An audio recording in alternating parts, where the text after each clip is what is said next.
This video is brought to you by viewers like you.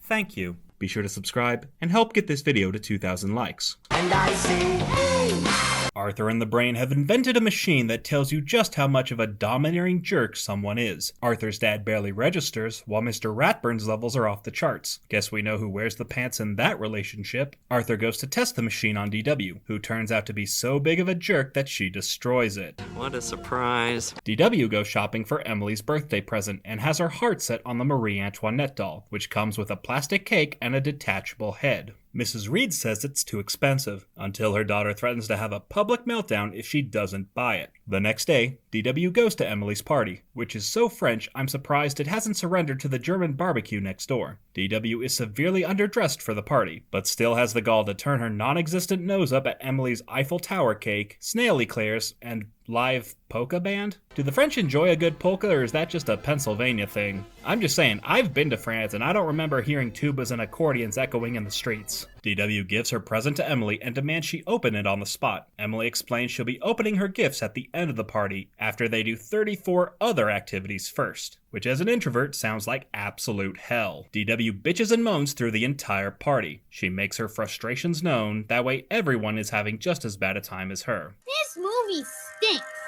Emily is about to make her birthday wish when DW blows out her candles. Hurry it up already, before you turn 6! Fuck you! Sorry, I know I usually wait to the end of the episode to say that, but seriously, you already got your own birthday wish. Back off. Finally, it's time to open the gifts. What's that supposed to be, emo Mickey Mouse? DW shoves James out of the way so she can get to Emily first. She saves Emily the trouble of opening her present and insists on showing her how to play with it. Nice going, you fils de pute. Mrs. Reed picks up DW and asks her how the party was. Gee, I don't know. You let your demon daughter out in public without a chaperone. How the hell do you think it went? The next day, DW tries to invite Emily over for a playdate. Emily lies to the bossy big mouth and says she's busy practicing her French. Can you say, je te veux va te faire foutre? DW next calls James and is surprised he doesn't want to spend time with the girl who sexually harassed him. Even the Tibbleturds want nothing to do with her. Arthur says he's going to the library and DW decides to tag along, because having fun isn't hard when you've got a library card.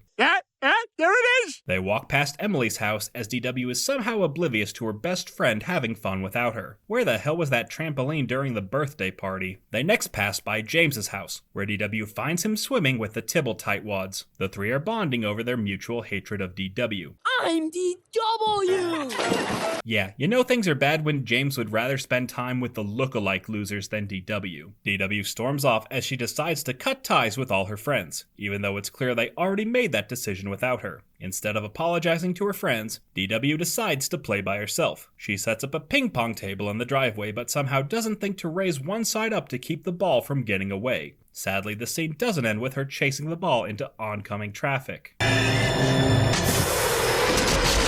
Meanwhile, Arthur and Buster are watching Children of the Damned, as any 8-year-old would, when DW steps directly in front of the TV. What you watching? Children of the Beans. Wait, is this supposed to be a Children of the Corn homage? The writers know these two movies aren't the same, right? You had one job, PBS. The two are surprised to see DW spending the day inside. Why don't you play with your friends? I don't have any. Arthur and Buster make no objection. I thought you were gonna play by yourself. That was before I knew how boring I was. Again, the two make no objection. DW demands to know why nobody wants to hang out with her. Arthur points out the obvious by reminding her of the time she invited James over and bossed him around the whole time. No, you're not doing it right. Seriously, why does this poor boy bother with her at all? DW refuses to admit fault and blames everyone else for doing everything wrong. Arthur then reminds her of when she hogged the balance beam during gymnastics. You should apologize. We're sorry.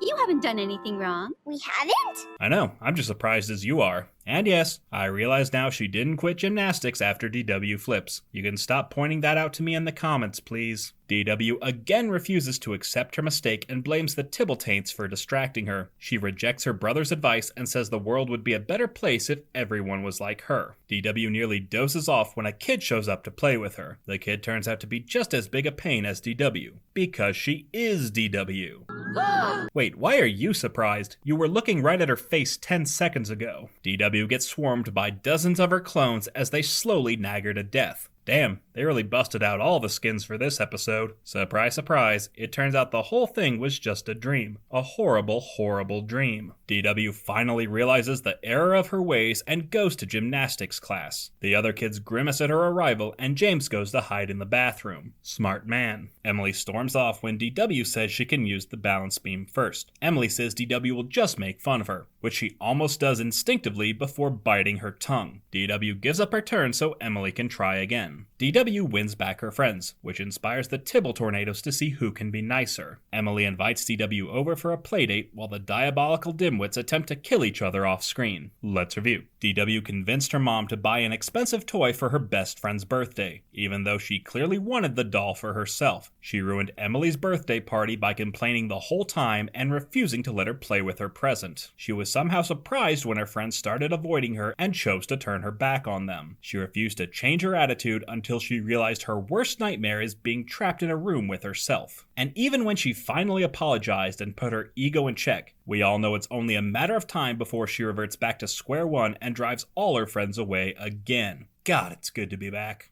FUDW.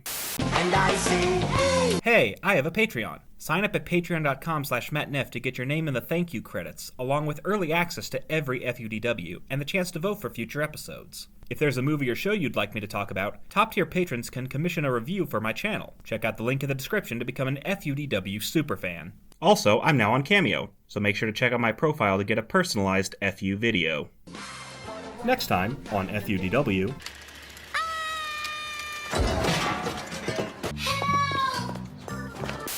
and I say, hey, what a wonderful kind of day.